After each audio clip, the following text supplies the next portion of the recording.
Every night in the village, lanterns lit the dusty streets, casting golden halos on the ground. Children ran out to play beneath their glow, their laughter echoing through the bushes where crickets sang. And in one small hut, a lantern was always brought to the young teacher's room, illuminating his books, his thoughts, and his heart. By day, he was a teacher. By heart, he was a poet. He was tall, with broad shoulders and a chest that filled his simple shirt.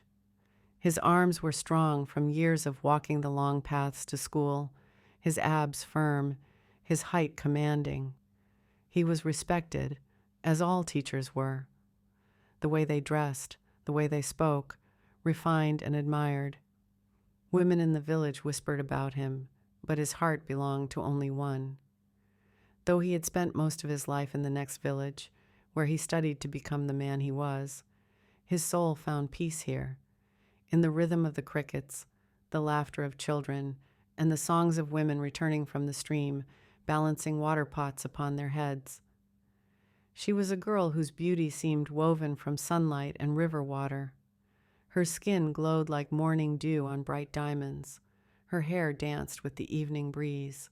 She was the most beautiful girl in the village. Her hair flowed like dark silk, thick and radiant, catching the breeze as though it carried secrets. Her shape was graceful, her steps light, and her voice, her voice, soft as a morning hymn, yet strong enough to silence a crowd. The path to the stream wound through tall bushes, where fireflies danced at dusk. The earth was soft beneath their feet, and the sound of rushing water grew louder as they approached the stream. Women bent low, balancing pots on their heads, their laughter rising with the splashing water. One evening, as the lanterns began to glow along the dusty road, he found her standing near the old tree by the river path. Children played nearby, laughter echoing under the warm moonlight. He greeted her gently, and to his surprise, she smiled back. From that night on, they walked together, through narrow paths lit by flickering lanterns, past huts where laughter and firelight glowed. Men admired her beauty, women admired his refinement. Together, they were a sight to behold. When she walked beside him to the river path, carrying her clay pot, people stopped to look. He would sing her songs by the lantern light, songs of love and longing. He told her tales of the city, of tall buildings, bright lights, and roads that never slept. She listened with wide eyes, her heart dancing with dreams. Sometimes they walked the river path together, the path long and winding, bushes rustling with life, fireflies floating like stars fallen to earth. At the end of the path lay the stream, clear, cool, and alive with whispers of the night. She would bend to fill her calabash with water, and he would watch her, the curve of her back catching the moonlight, the sound of her voice rising softly in song. He often sang with her too, old folk songs, tales of distant kings and forgotten heroes. Sometimes they bathed in the stream and climbed the mountain to gaze at the city lights far away.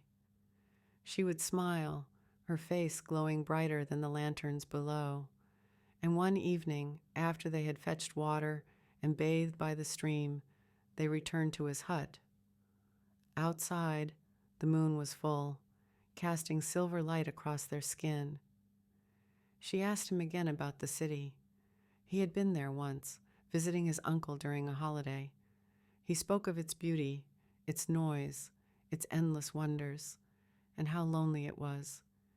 He told her how the roads gleamed like mirrors after rain, how the buildings stretched so high they touched the clouds, and how, at night, the lights burned brighter than 1,000 lanterns. Her eyes widened like a child's. She listened in silence, as though his words painted worlds she longed to touch. Then she leaned closer, kissed him, and they made love for the first time. Afterward, she lay beside him quietly, tracing lines across his chest, broad, warm, strong. She whispered her dreams, to leave the village, to see the world beyond the hills, to feel something more.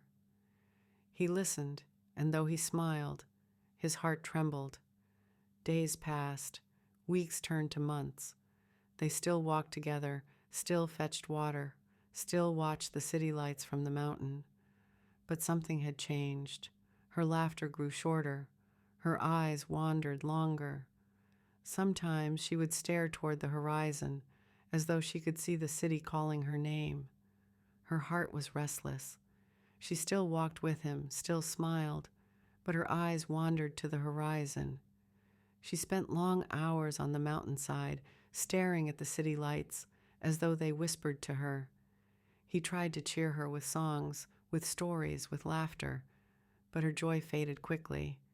She wanted more, not more of him, never that, but more of life. He was fulfilled in his work. Teaching was his pride, his purpose. He could not leave the village. His job would not sustain him in the city. He had his own hut in his parents' compound, a life of respect and stability. But she would wonder aloud, "How are you not curious about the city? About the world?" He would smile softly and reply, "The world I need is here."